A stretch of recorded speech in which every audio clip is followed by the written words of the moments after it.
Praise the Lord. Krupa holy spirit fire power ministry తరపున మీ అందరికీ శుభాభివందనములు. దైవజనుడు గాడ్సన్ గారు దైవ సందేశమును అందించుచూ ఉండగా మీరందరూ విని ఎంతగానో బలపడాలని, ఆత్మీయ మేలులు ఆశీర్వాదాలు పొందుకోవాలని మన ప్రభువుడైన రక్షకుడైన యేసుక్రీస్తు వారి పేరట మేము ప్రార్థిస్తూ ఉన్నాము. Praise the Lord. God bless you to all. దేవునికి స్తోత్రం కలుగునుగాక.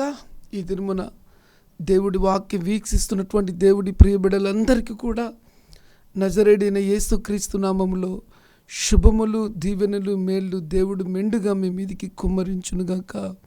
ఆమేన్. God bless you. దేవునికి స్తోత్రం కలుగునుగాక. ప్రియమైన బిడ్డలారా, ఈరోజు దేవుడి యొక్క వాక్యం మనతో దేవుడు మాట్లాడేటువంటి మాట, భయముతో కూడిన భక్తి ఉన్నదా? ఆమేన్ చెప్దామా?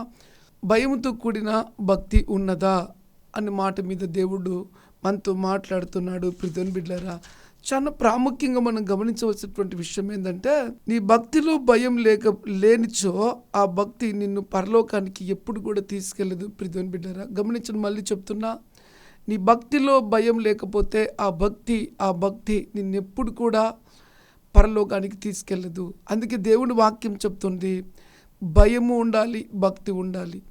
చాలా మంది జీవితాల్లో మనం చూసినట్లయితే ప్రియమైన బిడ్డలారా, భక్తి ఉంటే భయం ఉండదు, భయం ఉంటే భక్తి ఉండదు. అది వ్యక్తిగత జీవితం మీద ఆధారపడి ఉంది. అయితే దేవుడు అన్నాడు, భయము భక్తి, నిజముగా భక్తి కలిగిన వారు భయంతో ఉంటారు. కాబట్టి భయము భక్తి రెండు కలిగినటువంటి వ్యక్తి జీవితాల్లో దేవుడు ఫలభరితమైనటువంటి కార్యాలు చేస్తాడు. ప్రియమైన బిడ్డలారా, మనం అనేక మార్లు మోసపోతూ ఉంటాం. ఎక్కడ అంటే, దేవుడి గురించి తెలుసు, ప్రార్థనకి వెళ్తూ ఉంటాం, ప్రార్థన చేస్తూ ఉంటాం, అర్పణలు ఇస్తూ ఉంటాం, కానీ మన ఇష్ట ప్రకారం మనం వెళ్తూ ఉంటామండి. అది చాలా తప్పు. ప్రియమైన బిడ్డలారా, మన ఇష్టం కాదు, కానీ దేవునికి ఇష్ట ప్రకారంగా మనం ముందుకెళ్ళాలి.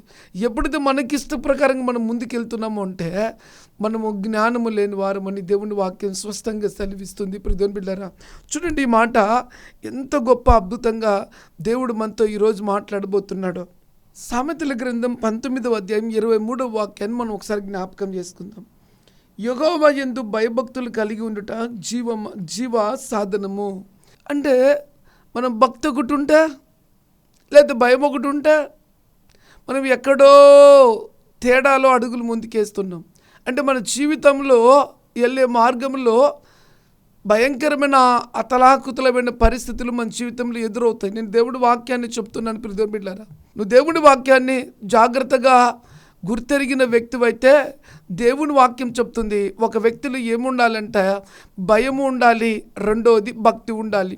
ఈ రెండు ఒక వ్యక్తి జీవితంలో ఎప్పుడైతే ఉండి ఆ వ్యక్తి దేవుడి మార్గాల్లో నడవడం మొదలు పెడతాడో, దేవుడి వాక్యం చెప్తుంది అతని జీవితం ఎలాగా ఉంటుందంటే, యెహోవా యందు భయభక్తులు కలిగి ఉండుట జీవ సాధనము. అంటే అతను జీవించే జీవిత విధానము ఒక అద్భుతమైన రీతిగా ఉంటుంది. అతని జీవిత దినములు చాలా లాంగ్ పీరియడ్, ఎక్కువ దినములు బ్రతుకుతాడు అని రాయబడిందండి. జీవ సాధనము, ఒక అద్భుతమైనటువంటి జీవితాన్ని కూడా అతను జీవిస్తాడండి. రెండో చూడండి, అది కలిగిన వాడు. అంటే అది కలిగిన వాడంటే చాలా మంది ఏం చేస్తారంటే, ఒకటి మాత్రమే కలిగి ఉంటే ఒకటి వదిలిపెడుతూ ఉంటారు. భయమన్నా ఉంటుంది, భక్తి అన్నా ఉండదు, భక్తి అన్నా ఉంటుంది, భయం అన్నా ఉండదు.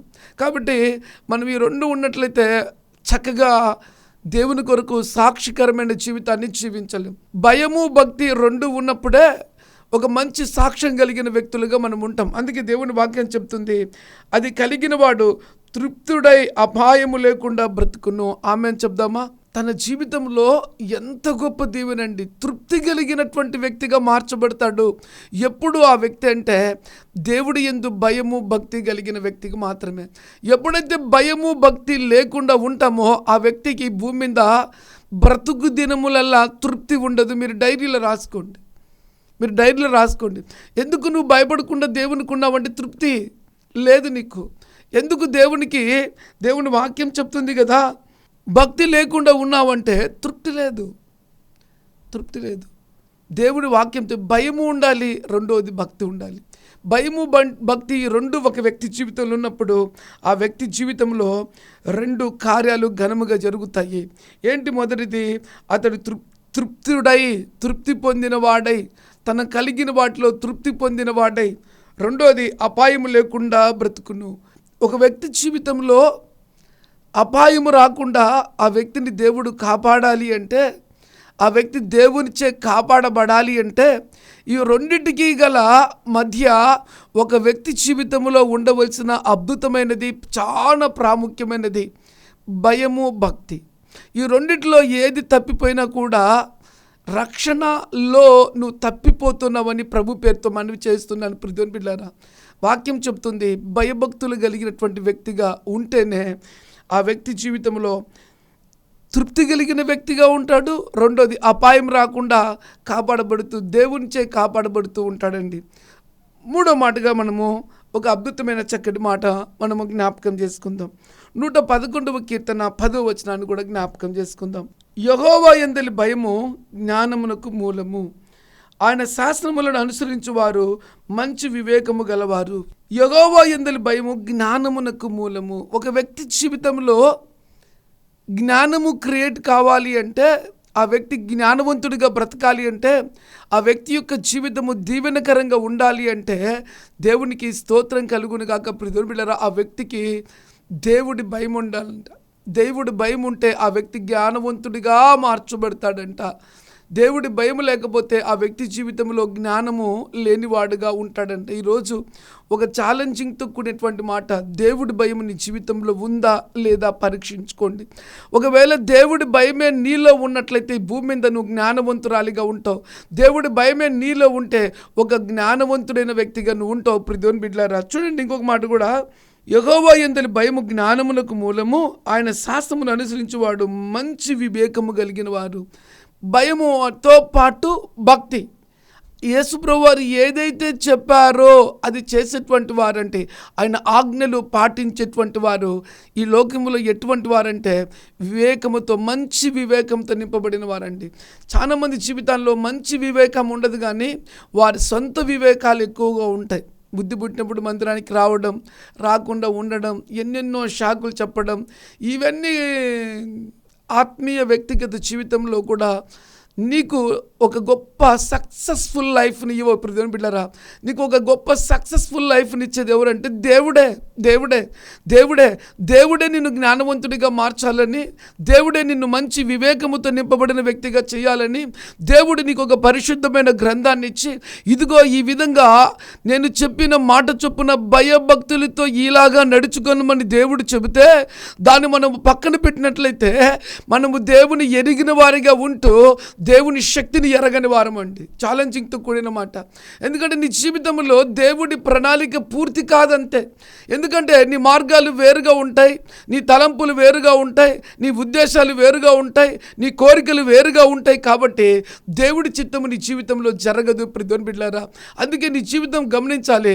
నీకు జ్ఞానము, మంచి వివేకము ఈ రెండు కూడా రావాలి అంటే నీ జీవితంలో భయము ఉండాలి దేవుడు అంటే. రెండోది భక్తి ఉండాలి. ప్రియమైన బిడ్డలారా, ఈ రెండు నీ జీవితంలో ఉన్నప్పుడే నీ జీవితము ఒక అద్భుతమైన దేవునిచే దీవించబడి దేవుడి ఉన్నతమైన ప్రణాళిక నీ పక్షాన పూర్తి చేయడం జరుగుతుందని ప్రభు పేరుతో మనవి చేస్తున్నాను. ప్రియమైన బిడ్డలారా, కీర్తనలు 31వ కీర్తన 19వ వాక్యాన్ని కూడా మనం ఒకసారి జ్ఞాపకం చేసుకుందాం.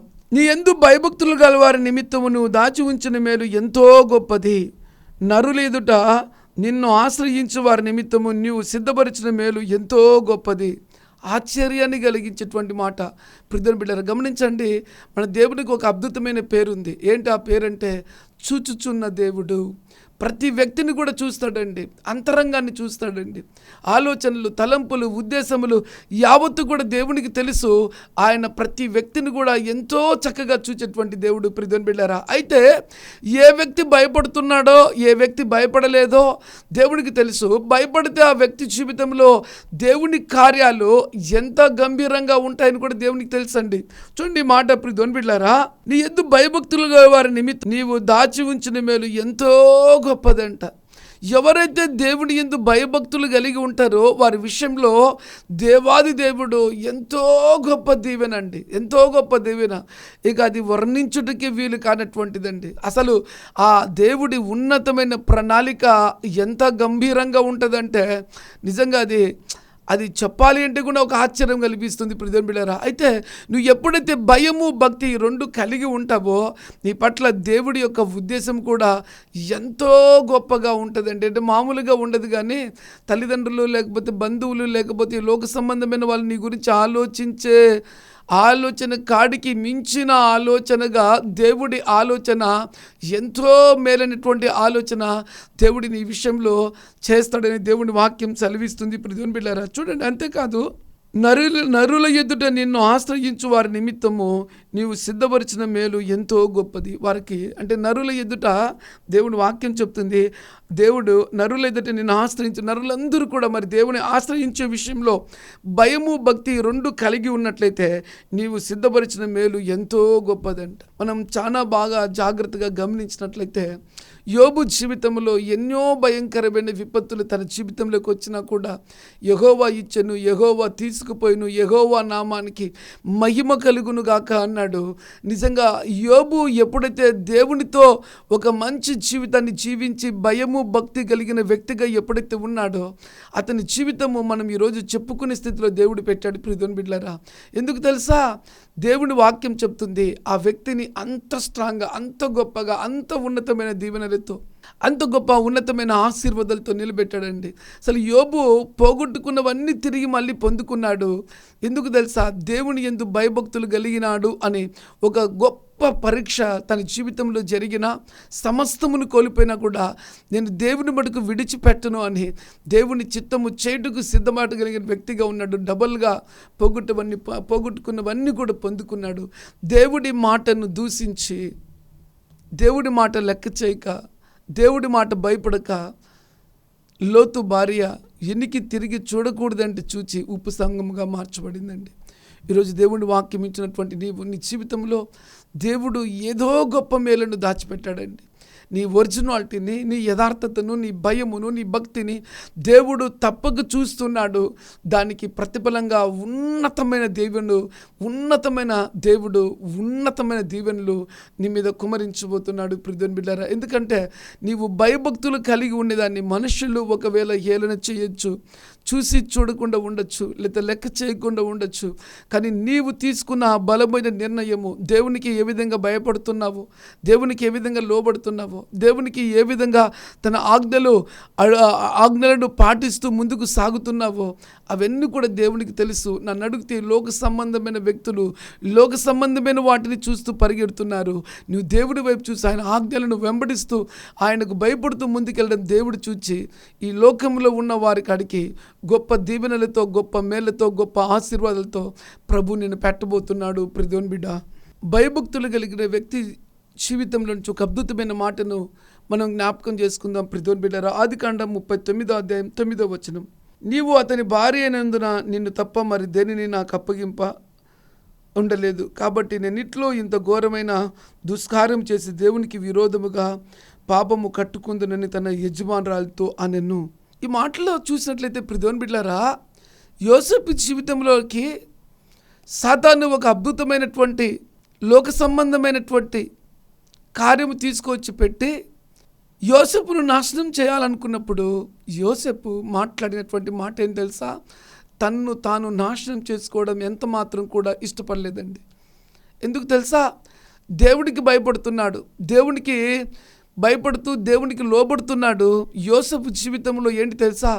నేను ఎక్కడ ఉండి ఏ విధము చేతనైనా ఎంత రహస్యంగా ఏ పాపము చేసినా మనుషులకు కనిపించకపోవచ్చేమో కానీ నా దేవుడి దృష్టికి నేను తప్పక కనిపిస్తున్నాను, ఆయన కన్నులకు మరుగైనది ఏది కూడా లేదు అని, ఇంత ఘోరమైన దుష్కార్యము చేస్తే నేను అపవిత్రుడిగా మార్చబడతాను, దేవునిచే నేను ఒక భయంకరమైన శాపాన్ని అనుభవించవలసినటువంటి వ్యక్తిగా నేను మార్చబడతానని పాపము చేయుటకు, తన్ను తాను నాశనం చేయుటకు ఏమాత్రం కూడా ఒప్పుకోలేదు ప్రియమైన బిడ్డలారా. ఇక్కడ గమనించినట్లయితే ఒక ఛాలెంజింగ్తో కూడిన మాట ఉందండి.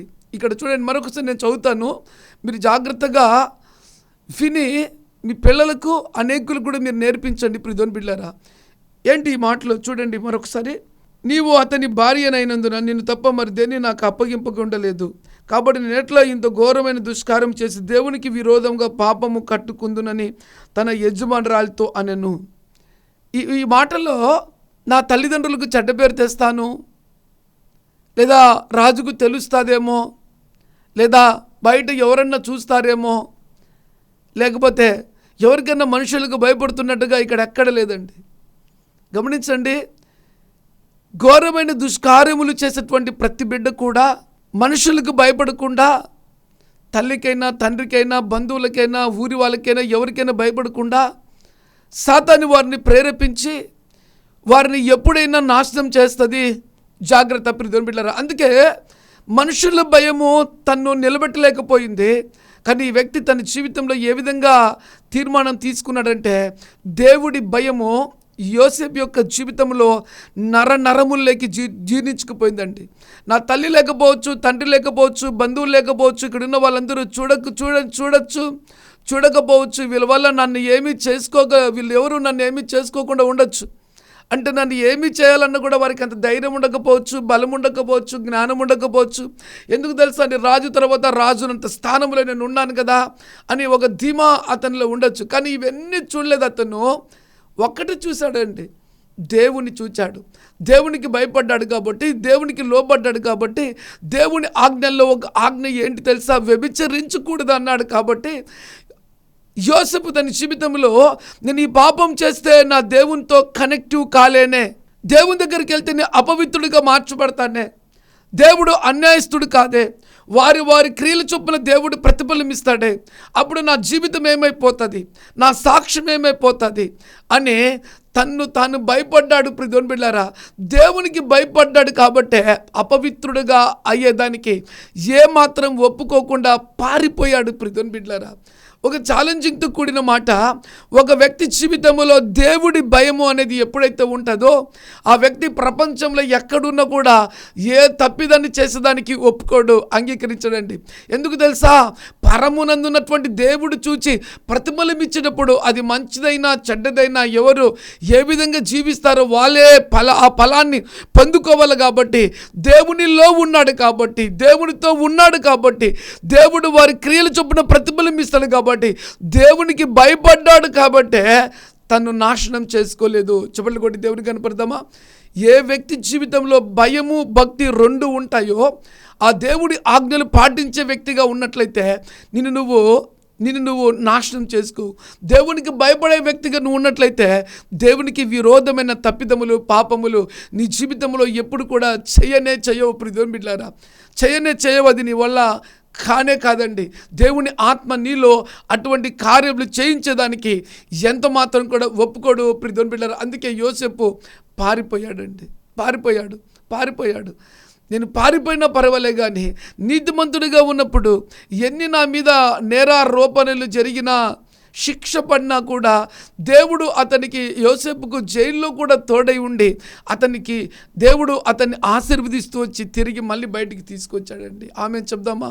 కాబట్టి మన జీవితంలో గమనించాలి, ఎక్కడ ఉన్నా, ఏం చేస్తున్నా, ఏది చూస్తున్నా, ఏది మాట్లాడుతున్నా, ఏది ఆలోచన చేస్తున్నా, ఏ అడుగులను వేస్తున్నా, దేవుడు నన్ను చూస్తున్నాడు అని నువ్వు గన భయపడినట్లయితే దేవునికి తిరిగి నేను మళ్ళీ నా ప్రార్థన గదిలోకి వెళ్ళి దేవునితో మాట్లాడాలి అంటే, అక్కడ నేను అబద్ధం చెప్పినా, దేవునికి విరోధమైన ఆలోచనతో ఏం పలికినా దేవుడు వినడు అని నువ్వు గ్రహించినట్లయితే, నిజంగా ప్రియమైన బిడ్డలారా, నీవు ఈ లోకంలో నిన్ను నీవు నాశనం చేసుకోవు. దేవునికి విరోధమైన పాపము ఎప్పుడు కూడా చేయలేవండి. ఒక స్టామినా కలిగిన గొప్ప వ్యక్తిగా నువ్వు ఉంటావని ప్రభు పేరుతో మనవి చేస్తున్నాను. ప్రియమైన బిడ్డలారా, దేవునికి స్తోత్రం కలుగును గాక. ఇంకొక మాటగా ప్రియమైన బిడ్డలారా, కీర్తనలు 25వ కీర్తన 12 నుంచి 14 వరకు, యెహోవా యందు భయభక్తులు గలవాడెవడో వాడు కోరుకోవలసిన మార్గం ఆయన వారికి బోధించును. ఎంత గొప్ప మాట అండి. యెహోవా యందు భయభక్తులు కలిగిన వాడెవడో వారు కోరుకోవలసిన మార్గం ఆయన వారికి బోధించును. అంటే దేవుడే మన జీవితంలో భయము భక్తి కలిగి ఉన్నట్లయితే ప్రియమైన బిడ్డలారా, మనం దేవుని దగ్గర ఏది కావాలనో ఏది వద్దో, ఎలా ఉండాలనో ఎలా ఉండకూడదో, ఈ యొక్క అద్భుతమైనటువంటి ఆ దేవుని ఆశీర్వాదాలు ఒక వ్యక్తిలో నుంచి దేవుడే పుట్టించి దాన్ని దేవుడు ఆశీర్వదిస్తాడని దేవుని వాక్యం రాయబడింది. ప్రతిబిడ్డలారా, వానికి బోధించు చెప్తాడంట. ఇదిగో వీటిని దేవుని దగ్గర అడిగి పొందుకో, వీటిని దేవుని దగ్గర నుంచి అడిగి పొందుకో. చూడండి ఇంకొకటి, అతని ప్రాణము నెమ్మదిగా ఉండును. ఎవరండి? యెహోవా యందు భయభక్తులు కలిగిన వ్యక్తి యొక్క ప్రాణము నెమ్మదిగా ఉంటుంది. ఎందుకంటే తప్పిదం చేయడుగా, పాపం చేయుడుగా, విరోధంగా జీవించడుగా. ఆ హృదయములో దేవుడికి విరోధమైనవి చేసినప్పుడు ఆ హృదయము అలజడితో ఉంటుందిగా, నెమ్మది ఉండదుగా. ఏదో పోగొట్టుకున్నట్లుగా, ఏదో భీతి, ఏదో భయము, లోపల నిజముగా నేను తప్పిదం చేస్తానని, దేవుని దగ్గర తప్పించుకోలేనని ఆ వేదన, ఆ బాధ, ఆ కుమిలిపాటు అతన్ని వణికిస్తూ ఉంటుందండి. ప్రపంచంలో ఏ వ్యక్తినైనా కూడా దేవుని వాక్యం చెప్తుంది ప్రియమిట్లరా, అతని ప్రాణము నెమ్మదిగా ఉండదు. ఎందుకు ఉండదంటే భయభక్తులు లేకుండా జీవించినట్లయితే తనకిష్టమైన జీవితం జీవిస్తాడు. అయితే భయభక్తులు కలిగిన వ్యక్తి యొక్క జీవితంలో ఆ వ్యక్తి యొక్క ప్రాణం ఎలాగ ఉంటుందంటే దేవుని వాక్యం సెలవిస్తుంది, నెమ్మదిగా ఉంటుందంట. హ్యాపీగా అతను పడుకుంటే ప్రశాంతంగా నిద్రపోతాడంట. అతడు ఎక్కడికి వెళ్ళినా కూడా సంతోషంతో, ఆనందంతో ఉంటాడంట. చూడండి ఇంకొక మాట, అతని సంతానము భూమిని స్వతంత్రించుకును. భక్తిహీనుల సంతానం కాదు, భయభక్తులు లేని వ్యక్తుల సంతానం కాదు. ఈరోజు ఈ వాక్యం వింటున్నప్పుడు నువ్వు భక్తిపరుడువా, లేదా భయం కలిగే వ్యక్తివా, లేకపోతే నువ్వు ఏ స్థితిలో ఉన్నావో నాకైతే తెలియదు, కానీ దేవుడే నిన్ను చూస్తున్నాడని మర్చిపోద్దు ప్రియమైన బిడ్డ. అయితే దేవుని వాక్యం చెప్తుంది, భయభక్తులు కలిగిన వ్యక్తుల యొక్క సంతతి వారు భూమిని స్వతంత్రించుకుందరంట. ఆమెన్, హల్లెలూయా చెప్దామా? దేవునికి స్తోత్రాలు కలుగును గాక. భయమే కాదు, భక్తి ఉండాలండి. భక్తి కాదు, భయం కూడా ఉండాలి. ఇవి రెండు కూడా నీ జీవితంలో ఉన్నట్లయితే దేవుడు నీకు ఇచ్చే సంతానము భూమి మీద ఎట్లుంటుందంటే భూమిని స్వతంత్రించుకుంటుందంట. దేవుని వాక్యం సెలవిస్తుంది ప్రియమైన బిడ్డలారా. చూడండి 14వ వాక్యం, యెహోవా మర్మము ఆయన యందు భయభక్తులు గల వారికి తెలిసి ఉన్నది. ఆమేన్, హల్లెలూయా చెప్దామా? దేవుడి యొక్క మర్మం అంట ఎవరికి తెలిసి ఉంటుందంటే ఆయన యందు భయభక్తులు కలిగిన వారికే. అంటే దేవుడు ఏం చేయబోతున్నాడు, నేను ఎలాగో ఉన్నాను, ఏ విధంగా నేను దీవించబోతున్నాను, ఏ విధంగా దేవుడు నన్ను ఆశీర్వదించబోతున్నాను అని ఆ యొక్క గొప్ప కార్యము భయభక్తులు కలిగిన వ్యక్తికి మాత్రమే ఉంటుందండి. వాళ్ళకి ఎంత మాత్రం ఉండదండి. వాళ్ళు ఎందుకు భయముతో ఉంటారు? కొంతమంది భక్తి ఉండదు, భక్తితో ఉంటారు, కొంతమంది భయం ఉండరు. అంటే వాళ్ళకు దేవుని గురించి లోతైనటువంటి దేవుని మర్మము తెలియదు కాబట్టి అటు ఇటు అడుగులేస్తూ పారిపోతూ ఉంటారండి. వాళ్ళకి ఇష్టమైన జీవితం జీవిస్తూ ఉంటారు. దేవుడి కృప వచ్చినా కూడా ఆ కృపను కాలదన్నుకుంటూ ఉంటారండి. నిజముగా ఏ వ్యక్తి అయితే దేవుడి మాట యందు నమ్మిక ఉంచి ఆ వాక్యానుసారంగా జీవించడానికి నడుము బిగించుకొని భయము భక్తి కలిగి ఉంటాడో నిజంగా ఆ వ్యక్తి దేవుడి మర్మములను ఎరిగినటువంటి వ్యక్తిగా, దేవుడి మర్మములు ఆయన ఆ వ్యక్తికి మాత్రమే బోధిస్తాడంట. సో ఈరోజు వాక్యం ఇచ్చినటువంటి నీతో ప్రియమైన బిడ్డలారా, దేవుడు మాట్లాడేటువంటి మాట ఏం తెలుసా? నీవు దేవుని యందు భయభక్తులు కలిగి ఉన్నట్లయితే దేవుడి మర్మములను దేవుడు నీకు బయలుపరుస్తాడంట. ఆమేన్ చెప్దామా? హల్లెలూయా. మళ్ళీ చెప్తున్నా, భయముతో కూడిన క్రైస్తవ జీవితము ఖచ్చితంగా నిన్ను పరలోకానికి తీసుకెళ్తుంది. భయముతో కూడిన క్రైస్తవ జీవితము నిన్ను పరిశుద్ధుడిగా నిలబడుతుంది. భయముతో కూడిన క్రైస్తవ జీవితము నిన్ను వెలుగు సంబంధమైన వ్యక్తిగా నిలబడుతుంది. భయము భక్తితో కూడిన నీ జీవితము అనేకులకు ఒక ఆశీర్వాదకరంగా మార్చబడుతుంది. ప్రియమైన బిడ్డలారా, ఈరోజు ఈ దేవుని వర్తమానాన్ని విన్నావుగా, పరీక్షించుకు నిన్నువే. భయముతో కూడిన భక్తి నాలో ఉందా లేదా పరీక్షించుకో. దేవుడు మిమ్మల్ని అందరినీ దీవించునుగాక. కళ్ళు మూసుకుందాం, ప్రార్థన చేసుకుందాం. పరిశుద్ధుడా, ప్రేమ కలిగిన తండ్రి, నీకు వెలకట్టలేని వందనాలు, స్తుతులు, స్తోత్రాలు చెల్లిస్తున్నా. భయభక్తులు కలిగినటువంటి వ్యక్తుల యొక్క జీవితాలు ఏ విధంగా దీవించబడతాయి నువ్వు మాట్లాడినావు నాయన. ఈరోజు ఈ వర్తమానం విన్న ప్రతి బిడ్డ మీదకి నీ హస్తాన్ని చాపండి. భయభక్తులు కలిగిన వారి ఎడల నీ మర్మములను బయలుపరుస్తా అన్నావు కదా నాయన. నీ హస్తము చాపి బిడ్డలకు బయలుపరచండి నాయన. తండ్రి, దేవుని యందు భయభక్తులు కలిగి ఉన్నట్లయితే వారి జ్ఞానవంతులు తండ్రి, గొప్ప వివేకముతో కూడిన వారని నువ్వు మాట్లాడావు. తండ్రి నీ బిడ్డలు భయము భక్తి కలిగిన వారిగా నీకు సాక్షులై ఉండుటకు సహాయం చేయండి. జ్ఞానమును దయచేయండి, వివేకమును దయచేయండి, తెలివిని దయచేయండి, పవిత్రతను దయచేయండి, పరిశుద్ధతను దయచేయండి.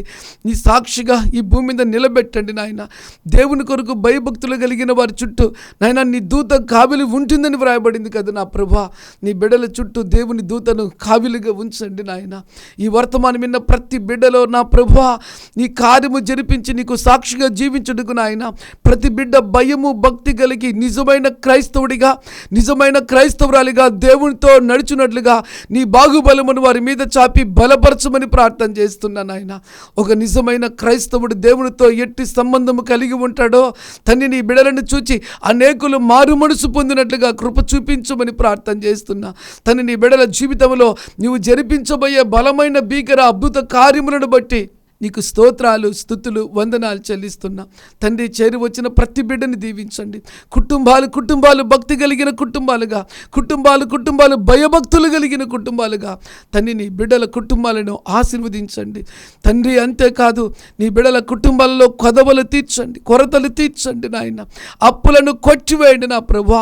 అప్పులు ఇచ్చేవారిగా మార్చండి నాయన.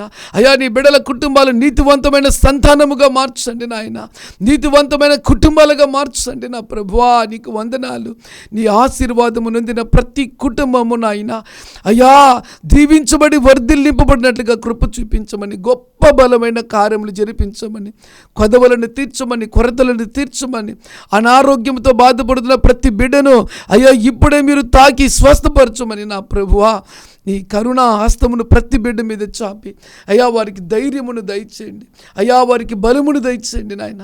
వారిని నీ కొరకు సాక్షిగా నిలబడటకు అభిషేకమును దయచేయండి నాయన. అడ్డంకులు యావత్తు తొలగించండి ప్రభువా. నీ బిడ్డలకు విరోధముగా రూపొందింపబడిన ఏ ఆయుధము వర్ధిల్లకుండా లయపరచమని ప్రభువా. నీ కరుణ దీవెన నీ బిడ్డలందరి మీద ఉంచుమని యేసు పేరుతో ప్రార్థించి దీవెనలను పొంది ఉన్నాము తండ్రి. ఆమెన్. God bless you. దేవుడు మిమ్మల్ని అందరినీ దీవించునుగాక. ఆమెన్.